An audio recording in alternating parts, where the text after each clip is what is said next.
listening to the X-Zone Broadcast Network, www.xzbn.net. Radio's authority on the world of the paranormal and the science of parapsychology, celebrating 25 years of broadcasting around the world and to the great beyond.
The X-Zone Radio Show with Rob McConnell is largely an opinion talk show. All opinions, comments, or statements of fact expressed by Rob McConnell's guests are strictly their own and are not to be construed as those of the X-Zone Radio Show or endorsed in any manner by Rob McConnell, Relmar McConnell Media Company, the X-Zone Broadcast Network, its affiliated networks, stations, employees, or advertisers.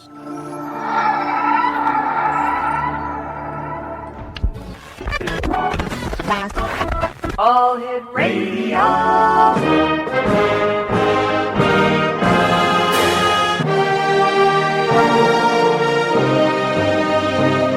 Welcome to the X-Zone, a place where fact is fiction and fiction is reality. Now, here's your host, Rob McConnell.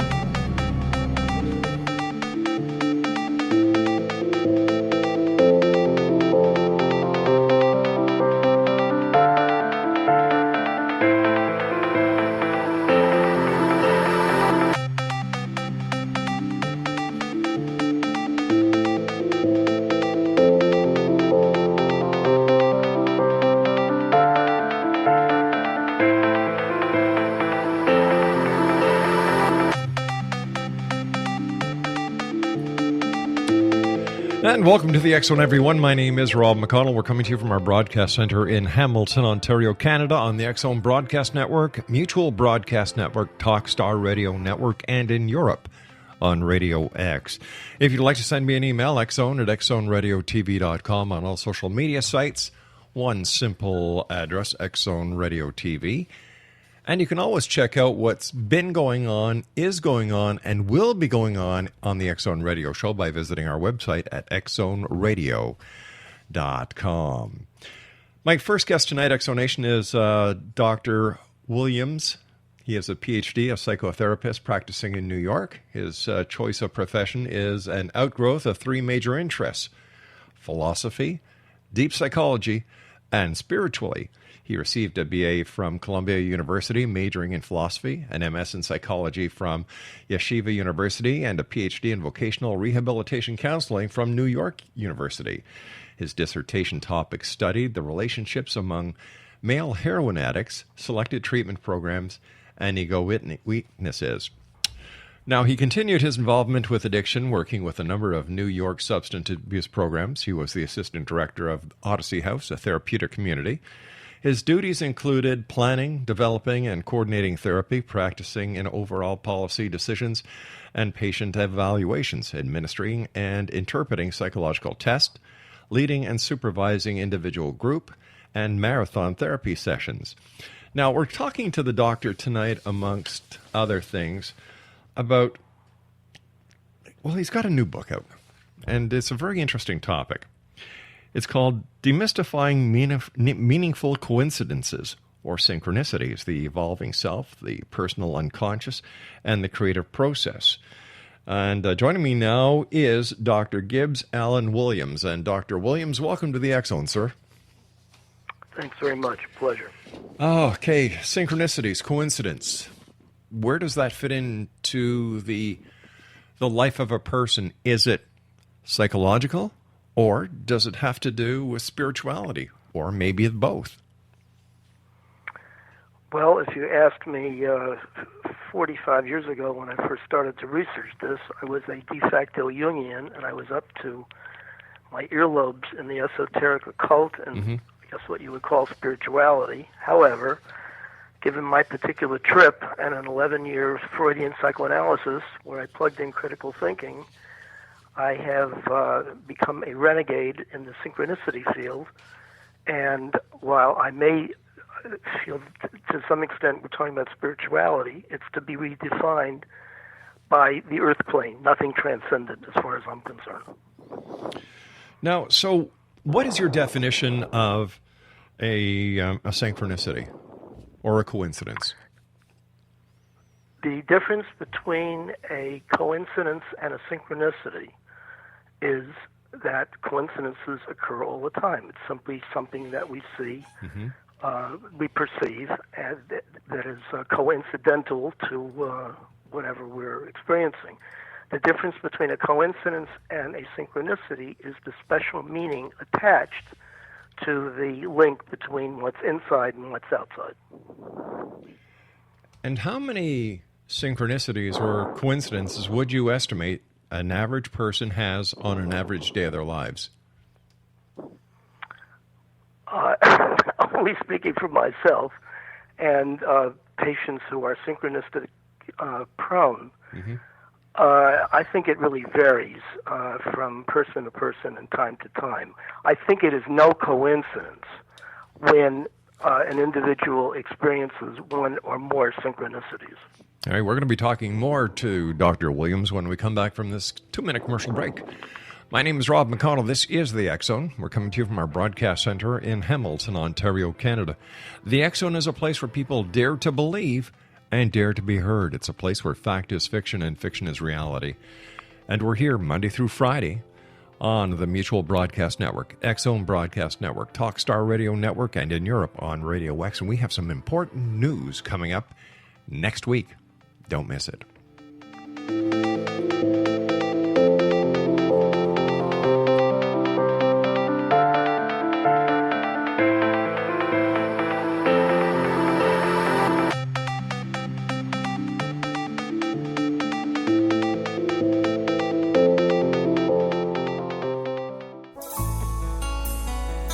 Afterlife expert Roberta Grimes was the first one to say that dying can be fun. Now her best-selling book, The Fun of Dying, is available in stores worldwide. So if you wonder whether death ends life, how it feels to die, or what heaven might be like, The Fun of Dying was written for you. And if you have always been afraid of death, or if you worry that your life has no meaning, let The Fun of Dying ease your fears and bring new meaning to your life. Nothing said in The Fun of Dying is based on the teachings of any religion. Instead, Roberta draws on evidence to explain how death happens, how it feels, and what comes next. A lot of the best death-related evidence was produced in the first half of the 20th century. When it is put together with recent discoveries, it tells a consistent and amazing story. Roberta Grimes blogs and answers questions at robertagrimes.com. Her wonderful book, The Fun of Dying, is available on Amazon and at stores worldwide wherever books are sold. You're listening to the X Zone Broadcast Network, www.xzbn.net.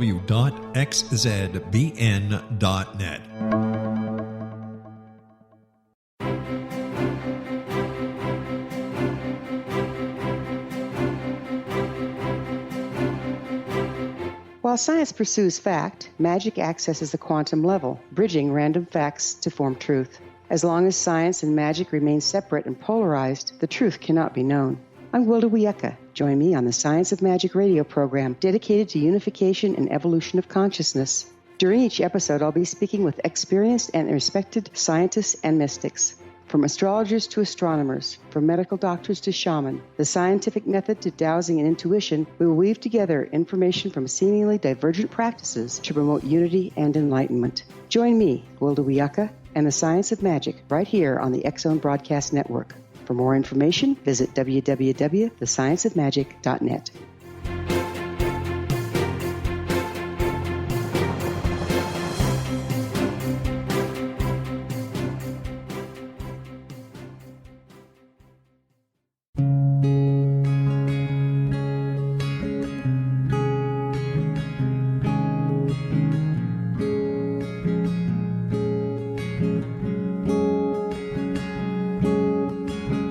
Starr began to demonstrate a metaphysical connection to the spirit world as a little girl. Her family noticed the connection, but it was a great-grandmother who told the family that Linnea was indeed gifted. The great-grandmother, who was also gifted, felt that Linnea had indeed inherited these attributes. It has been noticed that oftentimes such things are passed down through the generations. Linnea was also born with a caul, a thin white membrane across a newborn's face. Legend has it that if the baby is born with this caul, the child will have second sight, or what we call psychic abilities. Linnea Starr does past, present, and future, and has the gift of prophecy. It is written within scriptures that if you are able to give factual information, and prophecies indeed come true, the gift indeed comes from the divine realm. Linnea Starr does large interactive groups as well as private gatherings. For more information on Linnea Starr or to contact Linnea for a one-on-one consultation, visit her website at www.linneastar.com. That's www.linneastar.com.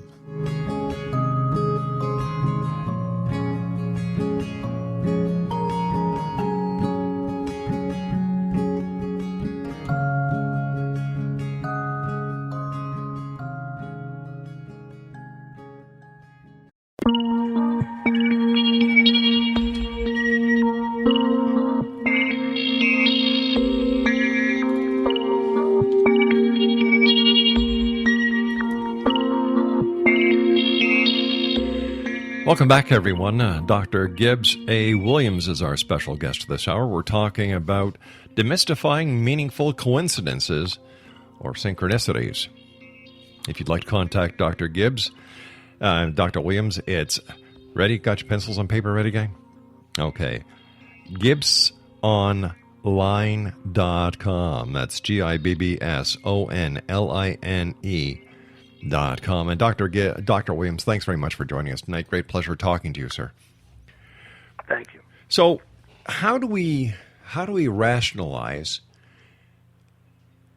why there are synchronicities in our life, or why there are coincidences in our life? Is there a rational explanation, or is this totally unknown and a chance factor?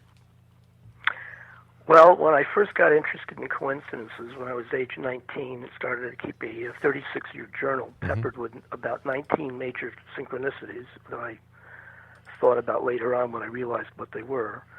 I got steeped with Jungian psychology, and of course he's the founder of synchronicities. And from his vantage point, you cannot rationalize, you cannot explain scientifically how these things come about.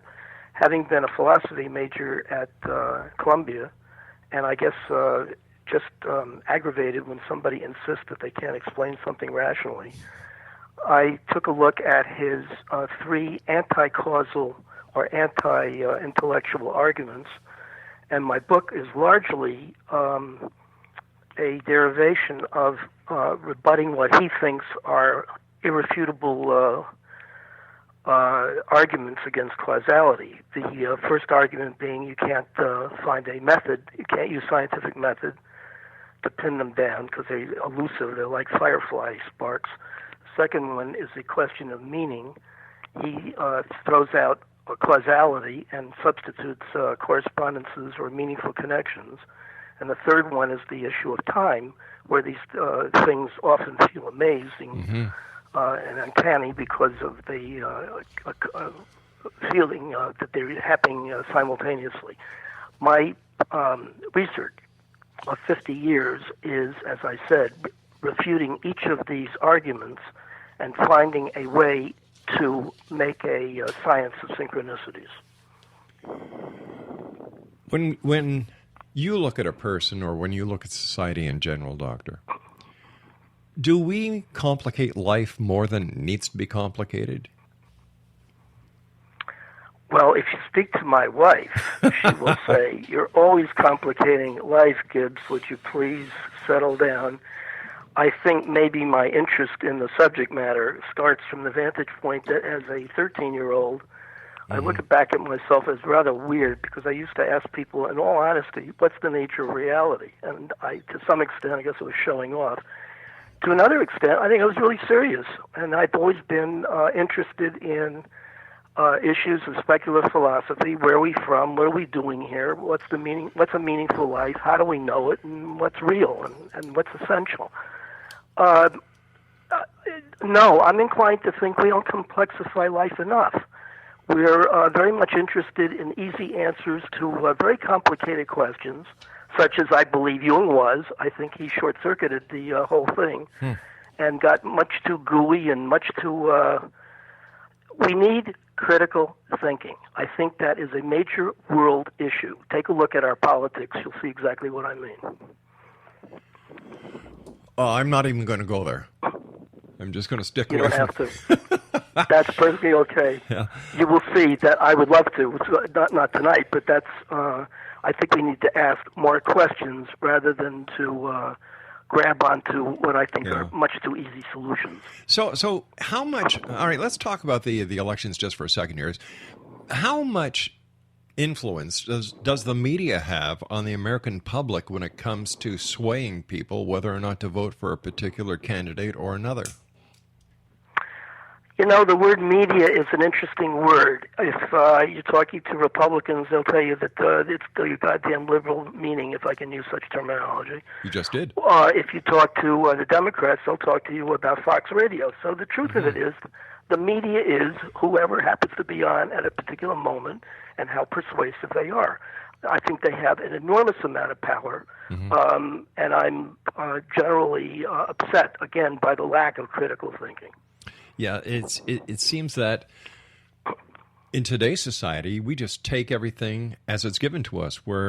And do we have to look at the internet and say, well, you know what, let's give a bit of blame here to where I believe blame is due, that information is too freely accessible. Nobody verifies information anymore. They still believe if it's on the internet, it's got to be true. Well, maybe, but I'm all for the internet. I think it's great. You can Google anything you want, and there's information. There's information. It's not the information per se. I appreciate that. It's a big library in the sky. Yeah. The issue is what information. What do you do with it? That's the issue. And back to synchronicities. From my vantage point, the thing that most grabs me about this incredible subject that seems to be it's hard to get my hands around it, as I think anybody's, and the more I get into it, the deeper it is. I think the ultimate issue is who is a person's final authority.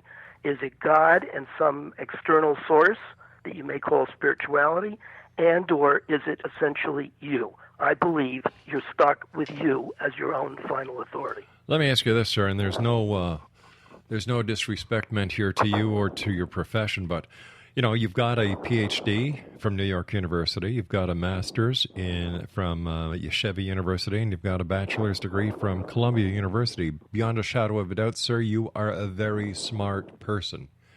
My question, though, is why does something like synchronicity or coincidences deserve such attention from such a learned person?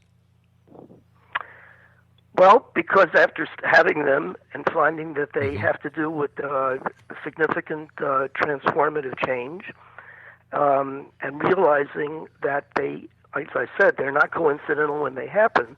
I believe they happen, which is a study of my own synchronicities, as well as a number of synchronicity-prone patients who fortunately gave me their journals to read unsolicited, and I discovered that they occur at very important times in their lives, and they happen at when a person is quintessentially stuck and mired in a sense of hopelessness and a feeling of entrapment.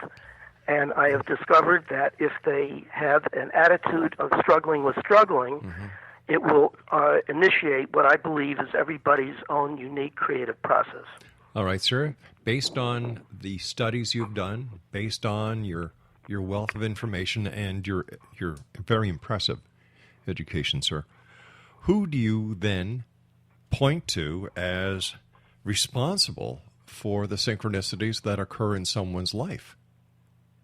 Oh, it is clearly, I have no problem answering that question. It's clearly the individual who has to identify one. It always starts out with the self. Okay. The structure of synchronicities is interesting. While they all differ in terms of content, because you have different people who experience these things, they all have a common structure, which is an internal event connects with some kind of external event, and they are joined together by seemingly uncaused linkages, but they aren't linked together by an equivalence of meaning and simultaneity. Now, you said a few moments ago that they occur at a very important time in a person's life. How does the person then create the synchronicity or the coincidence that they require at that very moment? Well, since you invited me on the show, I thought to myself, look, I got to get to the essential of what makes sense. So let me see if I can come up with some good analogies. Try the following idea. Okay. It's springtime. Okay. It would appear in one night. You go from winter to the leaves bud and the colors come out in the leaves and so forth, and you can't help on a nice spring day to feel like, gee, this is miraculous. Isn't this amazing? Before it's nothing, and then suddenly it's springtime. From my vantage point, that's true. On the other hand, people often forget that in order for those buds to bud, it first had to start with a seed in the ground that started eventually a root system. And if you nurture that root system, with you get chlorophyll and water it and protect it, like clockwork in the springtime, the budding will occur. I believe that synchronicities essentially are markers that a process of creativity has occurred. It starts with what I believe is an unsolvable problem, but if the person's attitude to the problem is not one of giving up, but of struggling with struggling, it will initiate a creative process that will eventuate in a synchronicity. So the synchronicity is ultimately the end of a process. It's not the beginning of something. It's the end of a message that I think is that comes from oneself, not divinity, not any external, no God, no master teachers. It comes from oneself.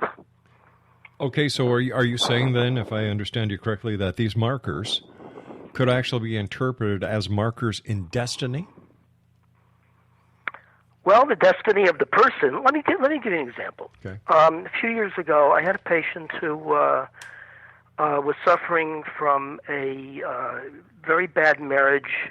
Didn't know whether to end it or not. It was a 5-year marriage, and he had been separated for 10 months, and he was sort of semi-separated because he found himself as an actor wanting to focus his energies on being a good actor, but he was obsessed with his wife and felt guilty about leaving and was in doubt about whether he was doing the right thing, and often found himself in a situation where he would go to a park every day where he knew she was going to be, and he would also obsess about her, and he felt guilty and ashamed and so forth. And he was stuck. He couldn't really throw himself into his work. He couldn't really leave her. He was sort of half in, half out. We worked on that.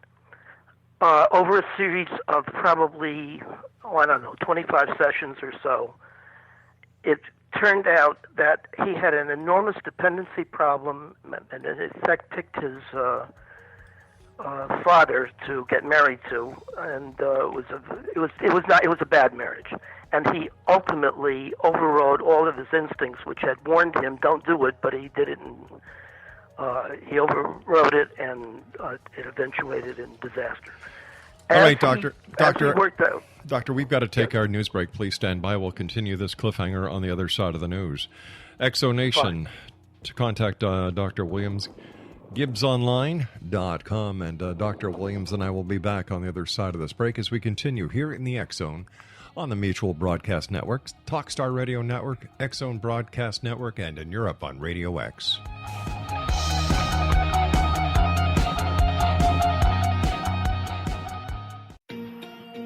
Wouldn't you love to know the secret to everything?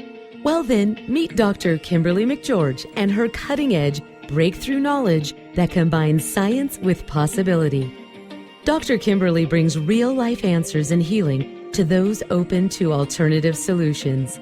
She teaches solution-based programs and classes that will change all areas of your life forever.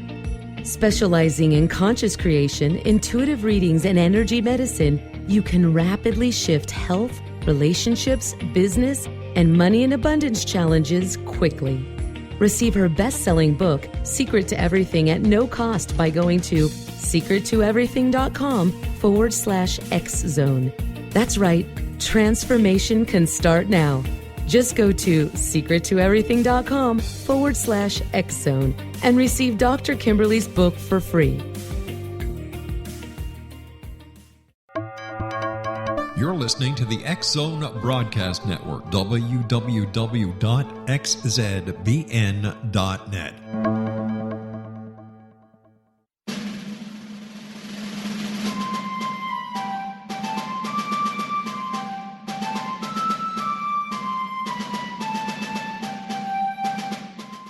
Thomas Jefferson was a Burgess of 27 when he met Martha Wales Skelton, a 22-year-old widowed heiress who was fondly called Patty by her family. They were married on January the 1st, 1772, and they took up residence in a cabin on the building site on top of a Virginia mountain that Thomas had named Monticello.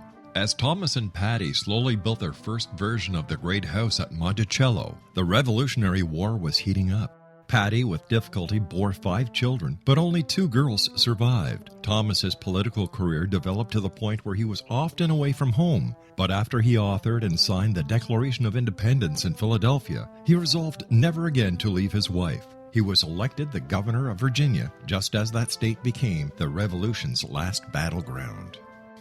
The Revolutionary War ended in 1781, and Thomas gladly retired altogether to my family, my farm, and my books.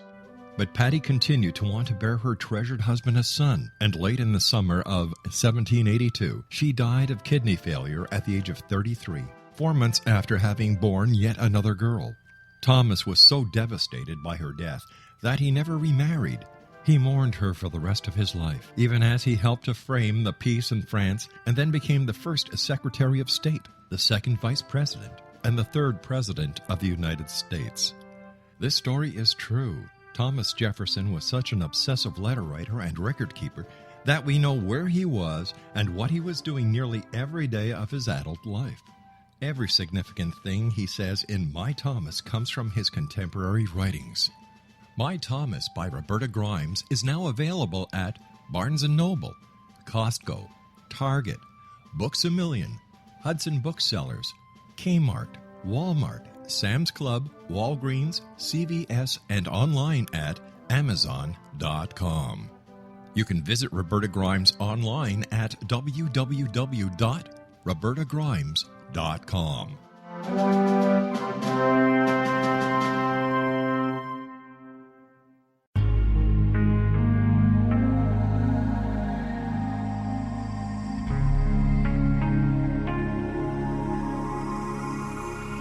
The scientist and the mystic have been on an age-old, relentless search with one thing in common. They seek truth. Their paths converge in the 40,000-year-old practice of shamanism, an ancient science delving to the quantum level of life, facilitating healing, manifestation, and evolution. I'm Gwilda Wiyaka. the founder and director of Path Home Shamanic Arts School, a unique Colorado State certified occupational school training shamanic practitioners and teachers. We also provide classes for empowering personal lives through shamanism. Our certification classes are in week-long segments enabling international participation, and online classes and long-distance shamanic healing sessions are available. Come discover the science of magic in the limitless world of shamanism. www.findyourpathhome.com.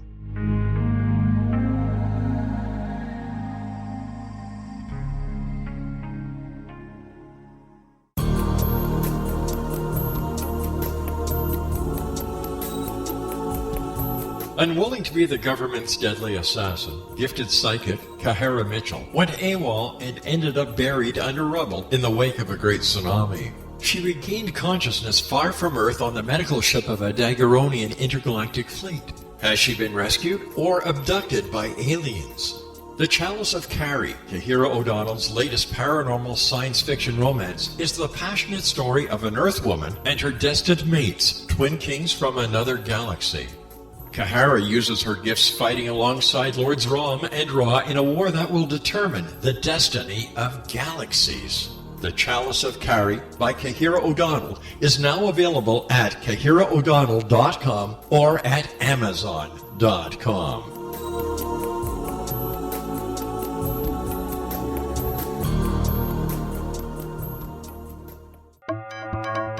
You're listening to the X-Zone Broadcast Network, www.xzbn.net.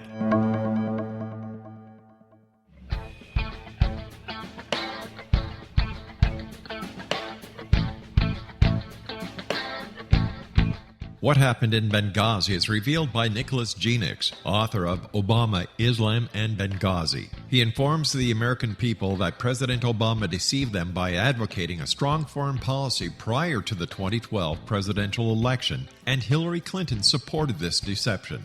As the title infers, there is a connection between Obama, Islam, and Benghazi. Ample evidence informs Americans that Obama's early indoctrination in the Quran developed an affinity for Islam, why the Quran is the source of discontent in many countries, and why the Obama foreign policy deception led to poor military action and caused the loss of American lives in Benghazi. Genix provides 36 questions for the Select Committee on Benghazi to validate if Americans are justified to mistrust President Obama and Hillary Clinton. An overview of Obama, Islam, and Benghazi is presented on the website www.futureofgodamen.com. That's www.futureofgodamen.com.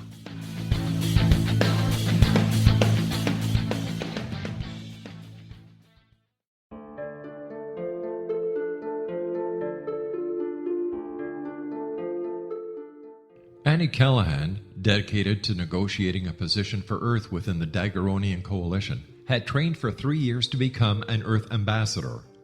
Yet, the very eve of her arrival at the capital ruling planet, she is claimed as destined mate to an oversized, mating-maddened vamp who swears he will never release her. Lord Aztaran, king of the Macian sector, has waited over 900 years for his destined mate. Having found her as an alpha vamp, he is unable to relinquish Annie, virtually holding her hostage until he can claim her. Yet Macians cannot survive without their mate's love. How could he strip her of her citizenship, her ambassadorship, and her freedom and expect to win her heart?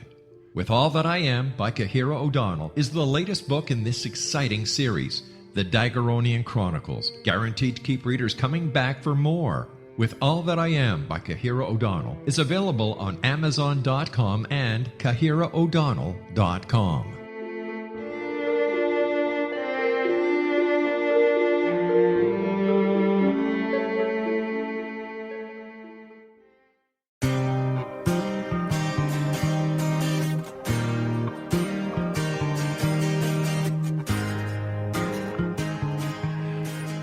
Exonation, Dr. Gibbs Williams is our very special guest this hour. If you'd like to contact Dr. Williams, his website is gibbsonline.com. And sorry, Doctor, that I had to cut you off because we were getting to the news break at the bottom of the hour. But if you could continue with the question I posed to you was, could these markers that you talked about actually be in a person's destiny? And this prompted your answer. So if you'd like to continue, sir. it apparently was in this particular patient's destiny. As he realized the complexity of why he was stuck, it was essentially why, once he decided to divorce, why couldn't he go all the way? Why was he stuck? Why did he get into it to begin with? And once he realized he made a mistake, why couldn't he leave? This is a very common issue among patients. As we worked out, he discovered that he, in effect, had always killed his wants. He always was in need of everybody else's approval and, in effect, buried his wants. As he became increasingly more conscious of that fact, he began to become aware that he wanted to want. The day he discovered that he realized he knew what he wanted and made a decision, I'm getting a divorce, I'm out of here, and in effect gave himself a psychological divorce, he came up in an elevator to the session. In the elevator, he heard two people talking to each other, one saying, "It's really great when you know what you want." This particular patient lit up. He felt that his mind was being read by the people with that particular conversation.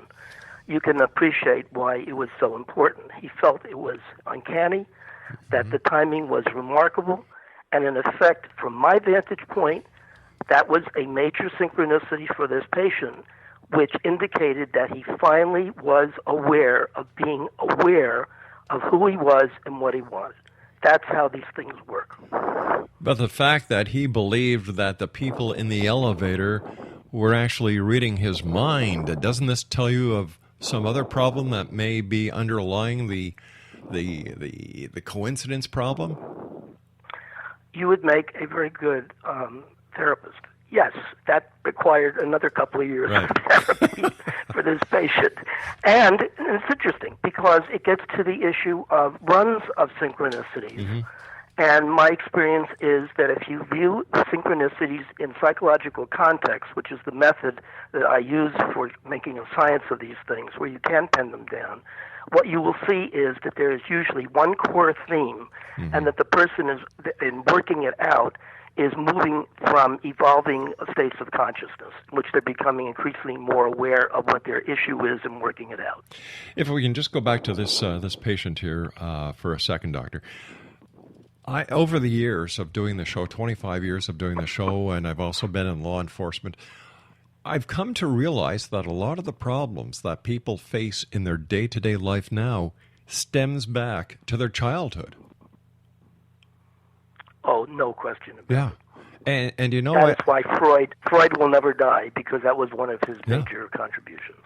You know, because people don't... This nonsense, this issue of live for the moment and forget the past, it's all over, unless you're stuck in it, and then the reality is that the past is always in your present, and until you can really work it out, you're trapped. As well as people bring luggage from one relationship to the next, and unless they're able to work it out, the luggage remains.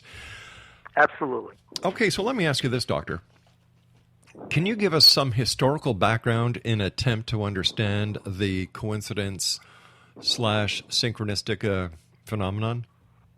Yes, it's very rich, and one of my contributions is I'm so happy that I majored in philosophy, because you can put these things in the context of various knowledge bases. The main ones, which I use, and Jung used too, to make sense out of these things, is speculative philosophy, depth psychology, the esoteric occult, aspects of spirituality, and scientific method. And if you use these things as filters of experience, you will see historically that the subject matter of coincidences, which is a very rich history, it's embedded in as early as Plato and Aristotle. Plato being a person who believed that there was a kind of unity, and that when we're born, the self has known everything and you forget it, and then the idea of having a good life is to remember in effect who you were and become complete and whole again. Whereas Aristotle said, nice fantasy, however, that isn't the way it is. Things are separate, and you got to get yourself together and grow a self, which is the difference between induction and deduction.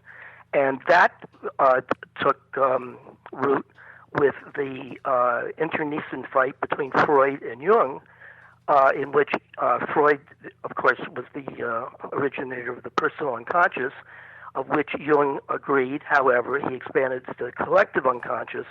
And I guess what I've discovered is, depending upon the first assumptions you make in these various knowledge bases, that will lead to alternative concepts. And out of those alternative concepts, that is going to lead to alternative theories of synchronicity. That it's either something out there that is really like giving us messages, and of course you have to interpret them, or nobody's giving you messages except yourself, and you have to learn how to read your own message, so to speak. But isn't it possible that the message that you're giving yourself is based on a subconscious awareness of what is going on, and the data that is being processed by the subconscious being totally different from the conscious?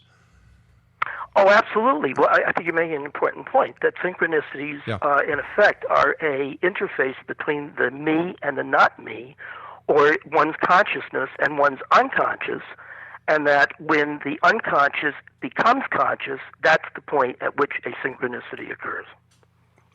I liken that to the, you're driving down the road, you're thinking about something, the next thing you know, you're miles ahead of where you thought you were the last time. Yes, that's often true. Yeah. The idea that when you have questions, you turn on the TV and the newscaster gives you a piece of information and it seems to be the answer to your question. In effect, I think, is the inner work that you've done trying to answer your own question. And when you have enough information, the answer will be experienced as if it's coming from the outside of you. But the truth of it is, you're just picking it up, and you're not giving yourself credit. Yeah. Would this have anything to do with what people say? Well, let me sleep on it, and if they're given a problem during the day, they can't work on it. Something is just, they're just having a heck of a time. Oh, I think that I routinely say to patients, if you got an issue, you can note what's bothering you by seeing what you're preoccupied with. Sleep on it. Consult your unconscious. Put a piece of paper down by your side. If you have a dream, look at the dream as a partial answer to your question, or you're likely to have a synchronicity. Are there certain personalities, Doctor, that are more prone to synchronicities and or telepathic occurrences than others? Yeah, bless you. I think an important contribution I'm making. I believe that there are, at least the patients that I have researched, and I think it's important to note that you don't have to be crazy to have synchronicities. Everybody has these things.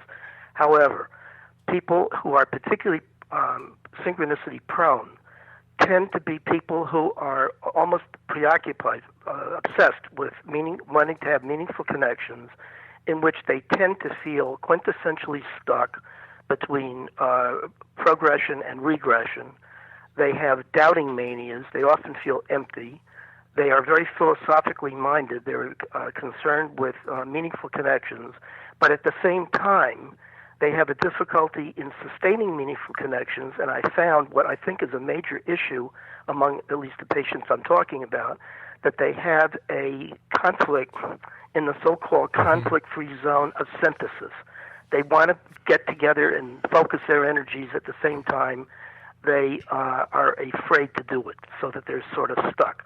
And synchronicities often reveal that progress is being made in a person learning to accept themselves and understanding what their powers are so they can use them and escape the circle that they tend to be in when they first come into treatment. Are there ways or techniques where a person would actually be able to increase the number of coincidences in their life? I think it's a good question. I think the only way that they do it, according to my theory, is that they have to recognize when they're good and stuck, right, and they have to change their attitude to really work on themselves. And if they do that, they may increase the frequency of synchronicities. How hard do you find, based on your research that you've done over the many years, do you find that there is a specific sexual gender or a specific age group that has more synchronicities than another? I don't really think so, except that as kids these days are evolving, general science becomes increasingly more available with things like the internet. So if you happen to have a halfway tuned-in student, they're going to become increasingly interested in the subject matter surrounding synchronicities, philosophy, depth psychology, and so forth. Tell us what your inspiration was writing the demystifying meaningful coincidences, synchronicities. This is going to be tough, but I will try. At 19, I felt quintessentially stuck. I think I had a near-functional breakdown at Columbia University when I was in the sophomore year. I went to 2 psychotherapy experiences, 4 years and 2 years, twice a week, and they were failed. It just wasn't for me. I mean, I needed it, but I picked the wrong people because I didn't know what it was. Right. That led me into a what I call the lure of the occult, in which I was very attracted to esoteric astrology and tarot, and got very involved in it, in addition to attending the First Spiritualist Church of New York, where I met some extraordinarily interesting people who believed that they could go into trance and dictate poetry from Jung and Freud.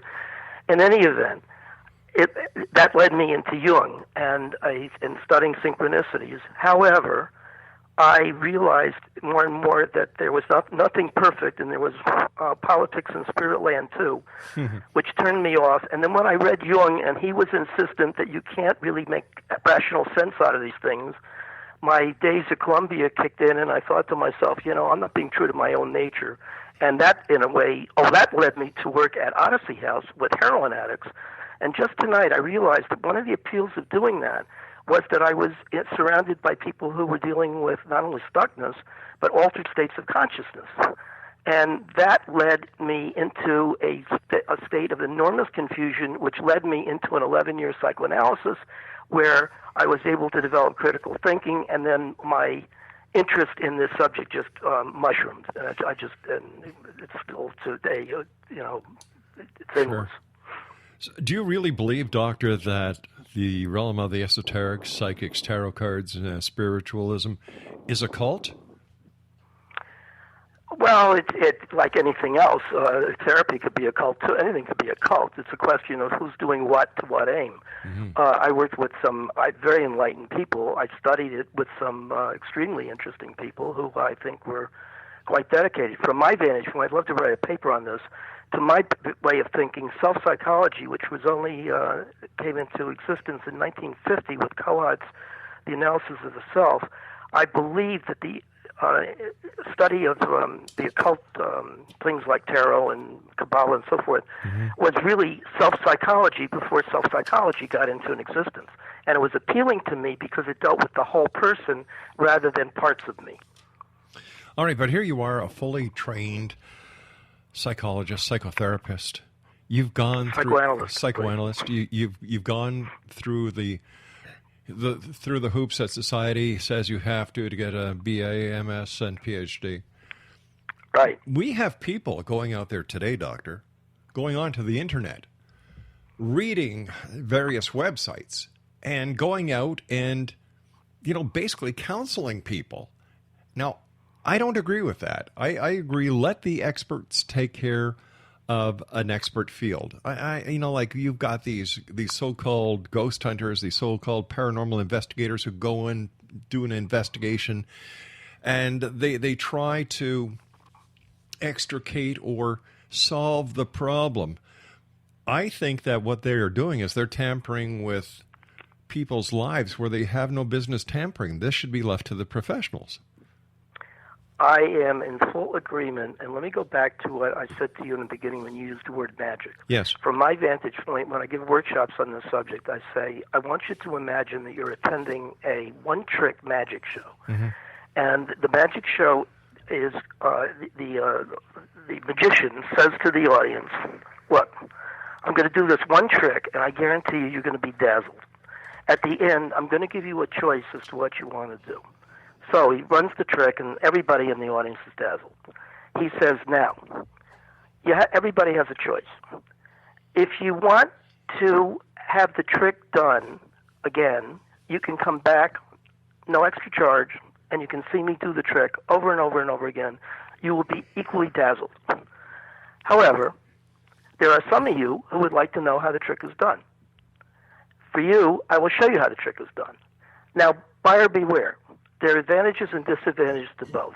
Mm-hmm. If you just want to be dazzled and be thrilled by being amazed and in awe, like many people who just collect synchronicities for the effect of, they get jazzed up. It's like they become numinosity junkies. And I'm not denigrating. It's fun to do that. And they're in a state of perpetual wonder. It's like being in love with love all the rest of your life. That's fine. However, for people who want to know more, like how's the trick done? If it's a trick, then there's got to be an explanation. Right. You can learn the trick, but you lose a certain amount of awe because you now know how the trick is done. But from my vantage point, what you lose by taking out some of the mystery associated, hocus pocus associated with a lot of the explanations, what you gain, I think, is an appreciation for one's own unique creative process. That's what I think is amazing. Doctor, stand by. You and I have to take our final break for this hour. Thank you so much for taking time out of your day to join us here tonight, Doctor. It is truly appreciated. Exonation, my guest is Dr. Gibbs Williams. He's the author of Demystifying Meaningful Coincidences, in brackets synchronicities. His website is gibbsonline.com, and the good doctor and I will be back on the other side of this break as we wrap up this hour here in the X Zone from our broadcast center in Hamilton, Ontario, Canada. Send me your emails, xzone@xzoneradiotv.com, on all social media sites, X Zone Radio TV, and our main radio site where you can find out what we've done yesterday, what we're doing today, and what we're planning on doing tomorrow at www.xzoneradio.com. I am Rob McConnell. This is the X Zone. Don't go away.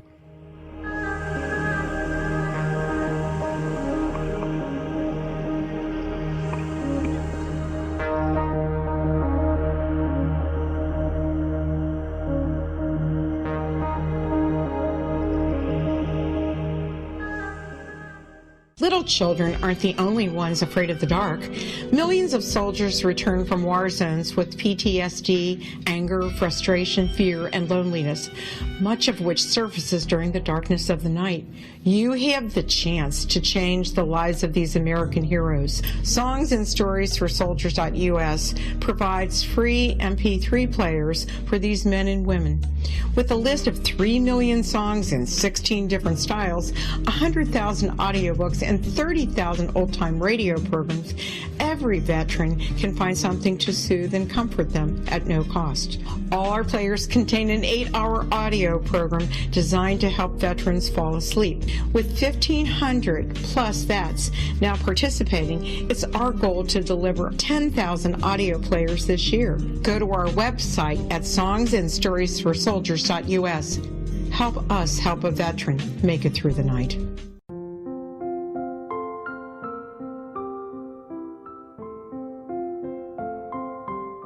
I am Dr. Carl O'Helvey, founder, president of a new cancer foundation focusing on evidence-based physical, mental, and spiritual interventions, including natural cancer cures, prayer, meditation, affirmations, nutrition, and other related holistic cancer prevention and cure modalities. These are used in cancer education, research, and financing care. I ask for your help to continue this important work by donating at www.holisticcancerfoundation.com.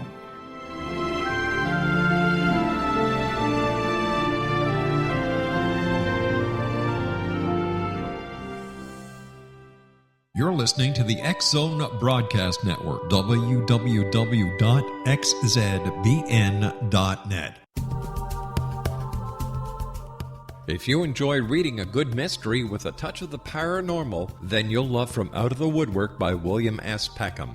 Sean Kennedy, a Toronto contractor, buys derelict houses, guts them, and turns them into multi-family dwellings. When Sean buys 29 Livery Lane, a century house in ruins, and starts the renovation, the house fights back. He is visited by ghosts of owners past. His visions are triggered by touching an oak mantle. reading a faded letter, opening an old locket, or opening a brand new casket in the basement. These visions will take you on a trip across southern Ontario from Niagara Falls to Toronto to Kingston. From Out of the Woodwork is now available in paperback and on your favorite electronic reader. To order your copy of From Out of the Woodwork, go to www.williamspeckham.com. That's www.williamspeckham.com.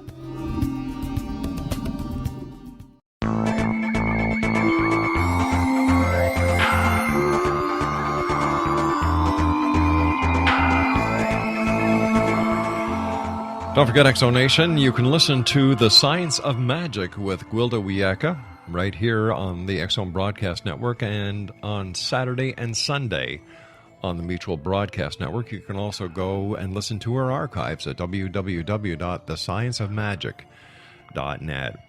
My guest this hour is Dr. Gibbs Williams, and if you'd like to contact the doctor, send an email to GWilliamsNY11 at AOL.com. That's GWilliamsNY11 at AOL.com. First of all, Dr. Williams, it has been a great pleasure having you on the show, sir. We will have you on in the future. But let me ask you a question, sir. Why do people have the need to use psychics, tarot card readers? You know, I don't understand it personally. Well, I went at the beginning of my sojourn into the occult. I think that there was a very strong need to be rescued, and the hope that there was an answer man in the sky. Freud has a nice idea about God, where he says there's first God the Father, and if your father disappoints you, then you go to God the Father. I think we all would like to have some sense that we're on the right road. We know exactly what to do, and we're in perfect control, which is a wonderful fantasy, because the older I am, the more vulnerable I feel, and the less I think I really do know, and I think that's really real. And you just gotta go with the program. That's the way it is. What are your final words of wisdom for the Exo Nation tonight around the world, sir? Well, I happen to have a poem by Ralph Waldo Emerson that I think sums up where I would like to be considered with my synchronicity studies, in which he says, "Do not follow where a path may lead. Go instead where there is no path and leave a trail." Heavy. Truly heavy. Now, your books are available where, sir? Amazon is got all sorts of editions.